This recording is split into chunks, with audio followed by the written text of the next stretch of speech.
நடிகர் அஜித் குமாரின் தாயார் மோகினிமணி வயோதிகத்தால் ஏற்பட்ட உடல்நலக் குறைவு காரணமாக இன்று தனது 85 வயதில் இந்த மண்ணுலகை விட்டு மறைந்திருப்பது அஜித் ரசிகர்கள் மத்தியில் மிகப்பெரிய சோகத்தை ஏற்படுத்தியிருக்கிறது. அஜித் குமாரின் தாயார் மோகினிமணி மறைவிற்கு திரைத்துறையைச் சேர்ந்த பலரும் தங்களது ஆழ்ந்த இரங்கல்களையும் அனுதாபங்களையும் தெரிவித்து வருகிறார்கள். கடந்த 3 ஆண்டுகளுக்கு முன்பு அஜித் குமாரின் அவர்களின் தந்தை சுப்பிரமணி மறைந்த சூழ்நிலையில் தற்போது அவரது தாய் மோகினிமணி மறைந்திருப்பது அஜித் குமார் குடும்பத்தினர் மத்தியில் மிகப்பெரிய சோகத்தை ஏற்படுத்தி இருக்கிறது. நடிகர் அஜித் குமாரின் பூர்வீகத்தை பற்றி பார்த்தால் திரையுலகில் உச்ச நட்சத்திரமாக இருக்கும் அஜித் தனது குடும்பத்தை எப்போதுமே வெளிச்சத்திற்கு கொண்டு வந்ததில்லை. அதனால் அவரது பெற்றோர்கள் பற்றிய தகவல்களும் ரசிகர்களுக்கு அதிகம் தெரியாது. ஆனால் அஜித்தின் வாழ்க்கை பயணத்தை திரும்பி பார்த்தால் அவரது வெற்றிக்கு பின்னால் அமைதியாக இருந்த மிகப்பெரிய சக்திகளில் ஒருவர் அவரது தாயார் மோகினிமணி. அஜித்தின் அம்மா மோகினிமணி மேற்கு வங்காள மாநிலம் கொல்கத்தாவை பூர்வீகமாக கொண்டவர். அவரது குடும்பம் இந்திய பிரிவினை காலத்தில் கராச்சியிலிருந்து இந்தியாவிற்கு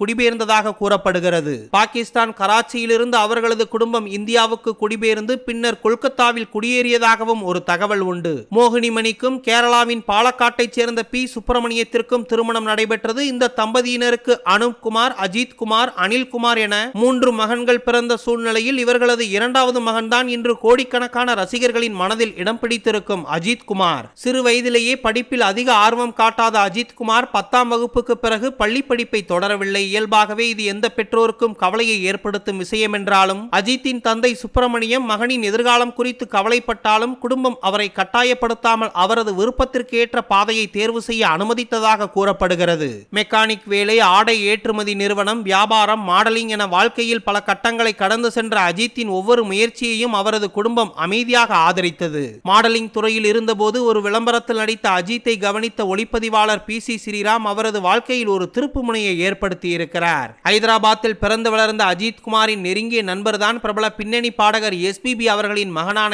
SPB சரண். இன்று தமிழ் சினிமாவில் மிகப்பெரிய நட்சத்திரங்களில் ஒருவராக அஜித் குமார் வளர்ந்திருந்தாலும் அவரது ஆரம்ப கால வாழ்க்கை மிகவும் போராட்டமாகவே இருந்தது. அப்போது அவருடைய குடும்பத்தின் ஆதரவு மிகப்பெரிய பங்கு வகித்ததாக நெருங்கிய வட்டாரங்கள் குறிப்பிடுகிறார்கள். கடந்த 1993ஆம் ஆண்டு அமராவதி என்ற திரைப்படத்தின் மூலம் தமிழ் சினிமாவில் ஒரு முக்கிய கதாபாத்திரத்தில் நடித்த நடிகராக அறிமுகமான அஜித் குமார் அதன் பின் பல திரைப்படங்களில் அவர் நடித்திருந்தாலும் ஆசை திரைப்படம் தமிழ் சினிமாவில் அஜித் குமாருக்கு ஒரு மிகப்பெரிய இடத்தை பெற்று தந்தது. அதன் பிற்காலங்களில் வான்மதி, கல்லூரி வாசல், நேசம், ராசி, பகைவன், உல்லாசம், காதல் மன்னன், அவள் வருவாளா, உன்னிடத்தில் என்னை கொடுத்தேன், உயிரோடு உயிராக, தொடரும், உன்னை தேடி என பல திரைப்படங்களில் அஜித் குமார் தொடர்ச்சியாக நடித்து வந்தாலும் வாலி திரைப்படம் தான் தமிழ் சினிமாவில் அஜித் குமாருக்கு ஒரு முன்னணி கதாநாயகன் என்ற அந்தஸ்தை பெற்று தந்தது. முதன்முறையாக அந்த திரைப்படத்தில் இரட்டை கதாபாத்திரத்தில் நடித்து தமிழ் சினிமா ரசிகர்களை வெகுவாக கவர்ந்த அஜித் குமார் பின் ஆனந்த பூங்காற்றே, அமர்க்களம், நீ வருவாய் என தொடர்ச்சியாக பல திரைப்படங்களில் நடித்து தமிழ் சினிமாவில் ஒரு முக்கிய இடத்தை பிடித்தார். அந்த நேரத்தில் ரசிகர்கள் அவருக்கு தொடங்கிய ரசிகர் மன்றத்தை கூட தவிர்த்து நீங்கள் நன்றாக இருந்தால் நான் நன்றாக இருப்பேன், எனவே எனக்கு ரசிகர் மன்றம் எதுவும் தேவையில்லை எனவும் சினிமாவை தவிர்த்து உங்களது குடும்பத்தை கவனித்துக் கொள்ளுங்கள் என பல பேட்டிகளில் தொடர்ச்சியாக ரசிகர்களுக்கு அறிவுறுத்தி வந்தார் Ajith Kumar. Dheena, Citizen, Red, Villain போன்ற அதிரடி ஆக்ஷன் திரைப்படங்கள் அஜித் குமாருக்கு தமிழ் சினிமா மட்டுமல்லாமல் பல மொழிகளில் ரசிகர்களை உருவாக்கி தந்தது.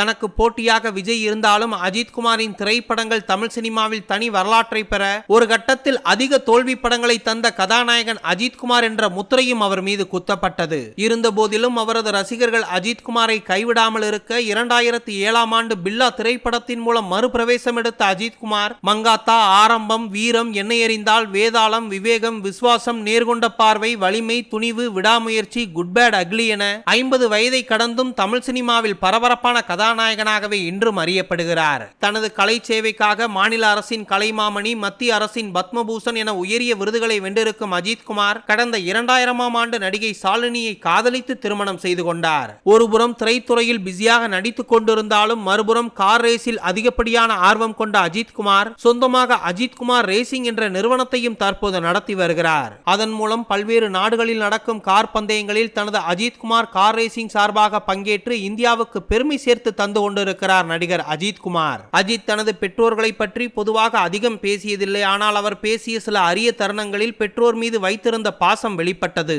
வலிமை திரைப்படம் வெளியான போது கூட அந்த படத்தை முதலில் தனது பெற்றோருக்கு திரையிட்டு காட்ட விருப்பம் தெரிவித்திருந்தார் அஜித் குமார். கடந்த 2023ஆம் ஆண்டு அஜித் குமார் அவர்களின் தந்தை பி சுப்பிரமணியம் இந்த மண்ணுலகை விட்டு மறைந்து போக தற்போது அவரது தாயார் மோகினிமணியும் மறைந்துள்ள நிலையில் 3 ஆண்டுகளுக்குள் பெற்றோர்களை இழந்துள்ள அஜித் மற்றும் மற்றும் அவரது குடும்பத்தினருக்கு ரசிகர்கள் ஆறுதல் தெரிவித்து வருகிறார்கள். திரையின் ஆக்சன் ஹீரோவாக கோடிக்கணக்கான ரசிகர்களின் மனதில் வாழும் அஜித்தின் வெற்றி பயணத்திற்கு பின்னால் வெளிச்சத்திற்கு வராமல் இருந்த அமைதியான சக்திகளில் முக்கியமானவர் அவரது தாயார் மோகினிமணி. இன்று அவர் இல்லை என்றாலும் அவரது வளர்ப்பும் ஆதரவும் அஜித்தின் வாழ்க்கை வரலாற்றில் என்றுமே ஒரு மறக்க முடியாத அத்தியாயமாகவே பார்க்கப்படுகிறது.